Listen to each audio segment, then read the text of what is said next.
निरर्थक उपाय। कहानी को लाइक कीजिए और चैनल को सब्सक्राइब करना न भूलिए। सदानंद कितनी ही विद्याएं सीख चुका है, परंतु बेचारा किसी भी विद्या में प्रवीण नहीं हो पाया। वह अपने माँ बाप की दी हुई खेती कर रहा है और अपना गुजारा कर रहा है। सदानंद का गुरु एक बार उसके पास आया। गुरु ने यह देखकर आनंद प्रकट किया कि वह खेती के काम में जुटा हुआ है, परंतु सदानंद ने अपनी असंतृप्ति प्रकट करते हुए कहा, गुरुवर, आपकी सिखाई हुई सारी विद्याएं मेरे लिए निरर्थक प्रमाणित हुई है। खेती करने का मेरा इरादा ही नहीं है, लेकिन क्या करूं, और कोई चारा भी तो नहीं है। गुरु उसकी बातों पर हंस पड़ा और बोला, तुम्हारी चिंता निराधार है, तुम भुलक्कड़ हो। दूसरे पेशों में लग जाओगे तो उसमें धोखा खा जाने की संभावना है। खेती ही तुम्हारे लिए योग्य तथा समुचित पेशा है। नहीं गुरुजी, मेरी याददाश्त ज़बरदस्त है। मैं तो समझता हूँ कि अगर मुझ में इसकी कमी है तो यह मेरी गलती नहीं, बल्कि आपकी दी हुई विद्या की कमी है। मैंने अपनी विद्याओं का सारांश एक छोटी पुस्तक में लिखकर दिया था। ज़रा उसे ले आओ, गुरु ने कहा। मुझे लगा कि उस पुस्तक से मेरा कोई उपयोग नहीं होगा, इसलिए उसे अपने दोस्त को दे दिया है। सदानंद ने कहा, अगर वह होती तो मैं तेरी बहुत मदद कर पाता। वह पुस्तक तो वापस मिलने भी नहीं है, क्योंकि पुस्तकम विनतम वित्तम परहस्तम गतम गतः। भूल गए इस सत्य को? गुरु ने पूछा। सदानंद गर्व से हंसता हुआ बोला, सब याद है। मुझे यह भी याद है कि जो पुस्तक किसी को दी जाए तो उसे वापस पाने के लिए किन किन उपायों को अमल में लाना होगा। जब चाहूँ तब वह पुस्तक वापस ले सकता हूँ। 4 दिनों में मैं वापस जाऊँगा। इस बीच वह पुस्तक लेकर अपने पास सुरक्षित रखना, कहकर गुरु चला गया। उसी दिन अपने दोस्त श्रीधर के पास सदानंद गया और बोला, मेरे गुरु ने समस्त विद्याओं के सारों को एक पुस्तक में संक्षेप में लिख रखा है। वही पुस्तक मैंने तुम्हें दी थी, अब मुझे उसकी आवश्यकता है। तुम अगर वह लौटा गए तो मैं थोड़े दिन अपने पास रखकर तुम्हें दे दूंगा। मान लो अपनी ही पुस्तक मुझे दे रहे हो और उसे लौटाना मेरा धर्म है। श्रीधर सोचता हुआ बोला, मैं भुलक्कड़ ठहरा। मुझे याद ही नहीं कि कोई ऐसी पुस्तक मैंने तुमसे ली है। आज दिन भर ढूंढूंगा और कल बताऊंगा। ठीक है, कहकर सदानंद चला गया। दूसरे ही दिन श्रीधर से आकर मिला। श्रीधर ने बड़ी दीनता से कहा, बहुत ढूंढा लेकिन वह किताब नहीं मिली। ऐसा मत कहो, अच्छी तरह याद करो। तुमने किसी को दी होगी, शायद भूल गए। उस पुस्तक में एक रहस्य है जिसके ज़रिए एक खजाना मिल सकता है। वह रहस्य क्या है केवल मैं ही जानता हूँ। तुम वह पुस्तक मुझे किसी तरह लौटाओगे तो उस धनराशि का एक हिस्सा तुम्हें दूंगा, सदानंद ने कहा। श्रीधर की पत्नी ने भी ये बातें सुनी।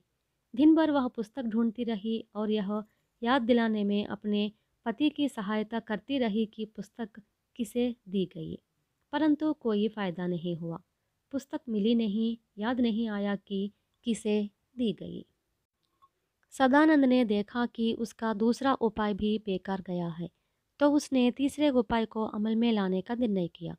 उसने श्रीधर के घर में काम करने वाली नौकरानी सीता को बुलाया और उसके कानों में कुछ फूंका। सदानंद के कहे अनुसार श्रीधर की अनुपस्थिति में सीता ने श्रीधर की पत्नी से कहा, मालकिन, साहब ने वह पुस्तक गांव के बाहर रहने वाली कांता को दी है। आपसे बताने से वे डर रहे हैं। किसी तरह वह पुस्तक कांता से ले आए और सदानंद को दे दे तो उस निधि में आपको भी हिस्सा मिलेगा। उसने ऐसे बताया मानो उसे उसकी भलाई के लिए ही सलाह दे रही हो। कांता जादू टोना जानती है। लोगों का विश्वास है कि लोगों को अपने अधीन करने के लिए वह मंत्र तंत्र का उपयोग करती है। ऐसी स्त्री की पति ने पुस्तक दी है, यह उसको ठीक नहीं लगा। वह पति से रूठ गई। श्रीधर ने उसे समझाने में कोई कसर नहीं रखी कि मैंने यह काम नहीं किया, मैं तो उस स्त्री से मिला ही नहीं। लेकिन कोई फायदा नहीं हुआ। व्याकुल श्रीधर के सामने कोई और चारा नहीं था। वह एक दिन श्रीधर के घर गया और बोला, तुम्हारी पुस्तक ने हम पति पत्नी के बीच में आग सुलगा दी है। तुम ही कोई ऐसा उपाय करो कि हम दंपति फिर से मिलजुल कर रहे।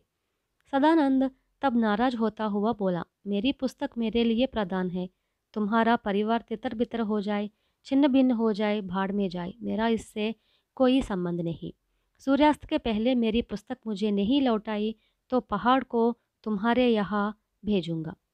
पहाड़ बहुत बड़ा पहलवान है। बलिष्ठ शरीर तथा भयानक दिखने वाली उसकी गहरी मूंछों को देखते हुए लगता है बकासुर का छोटा भाई है। वह सदानंद का जिगरी दोस्त है। श्रीधर उसका नाम सुनते ही थर-थर कांपने लगा। वह किसी भी क्षण उसके घर पर धावा बोल सकता है, इसलिए चुपचाप बगल के गांव में बसे अपने रिश्तेदारों के यहाँ जा छिपा। यूं 4 दिन गुजर गए। गुरु वापस आया और सदानंद से पुस्तक मांगी। गुरुवर, जितना प्रयत्न करना था किया, लेकिन मुझसे हो नहीं पाया। मैं पुस्तक पा नहीं सका। उदास सदानंद ने कहा। पहले ही मैं तुमसे बता चुका था। पुस्तकम वनिता वित्ता पराहस्तगतम गतः, अर्थात पुस्तक को, स्त्री को, धन को दूसरे को दोगे तो वह हमें वापस नहीं मिलेंगे। दूसरों के हाथों में जो गए सो गए। तुम तो इस सत्य को भूल ही गए। गुरु ने तीव्र स्वर में कहा। गुरुवर, जब देखो आप मेरी भुलाई बात की ही याद दिलाते रहते हैं। आप तो जान जाएंगे कि आपके बाद ये 4 उपायों को कितनी अच्छी तरह से मैंने स्मरण रखा है। कहते हुए श्रीधर के विषय में उसने बरते सब उपायों का सविस्तार विवरण दिया। जब फल नहीं मिलता है तो विद्याओं का प्रयोग भी निरर्थक है। गुरु ने दीर्घ श्वास लेते हुए कहा, यह मत कहिए कि मैं निरर्थक हूँ। मेरा कोई प्रयोजन नहीं। त्रुटि तो आपकी सिखाई विद्या में है। आक्रोश भरे सुर में सदानंद ने कहा। गुरु उसकी बात पर मुस्कुराया।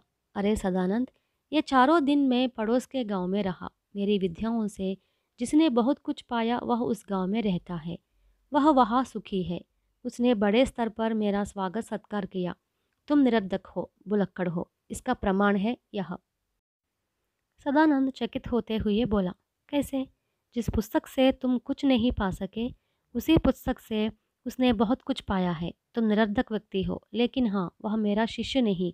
तुम ही ने वह पुस्तक उसे दी थी। वह तुम्हारा दोस्त है। नाम है उसका श्रीकर।